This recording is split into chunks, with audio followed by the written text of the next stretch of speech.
বাংলাদেশ সেনাবাহিনীর প্রধান জেনারেল ওয়াকার উজ্জামান কঠোর হুঁশিয়ারি দিয়েছেন। তার এই হুঁশিয়ারির পর মোহাম্মদ ইউনূসের বাংলাদেশের অন্তর্বর্তীকালীন সরকার মিয়ানমারের রাখাইন রাজ্যে মানবিক করিডোরের প্রস্তাব থেকে তীব্রভাবে সরে এসেছে। বাংলাদেশ সেনাবাহিনীর প্রধান এটিকে রক্তাক্ত করিডোর বলেছেন এবং পররাষ্ট্র উপদেষ্টা তৌহিদ হোসেন ঘোষণা করেছেন যে জাতিসংঘের প্রস্তাবিত রাখাইন করিডোরে অন্তর্বর্তীকালীন সরকার সম্মত হয়েছে, তারপর তা প্রত্যাহারও করে নিয়েছেন।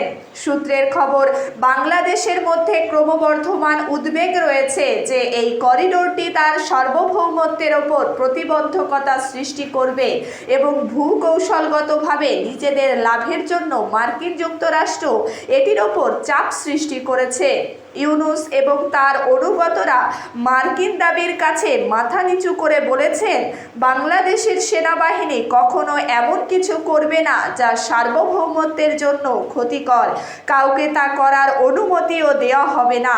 বুধবার ইউনূসের নেতৃত্বাধীন অন্তর্বর্তীকালীন সরকারকে দেওয়া সতর্কবার্তায় সেনাপ্রধান ওয়াকার উজ্জামান এমনটাই বলেন। সংবাদ মাধ্যম সূত্রে খবর, যে কোনো পদক্ষেপে জাতীয় স্বার্থকে কখনোই আসতে দেবে না। যা কিছু করা হবে তার রাজনৈতিক ঐক্যমতের ভিত্তিতেই হতে হবে, এমনটাই জানায় বাংলাদেশ কর্তৃপক্ষ।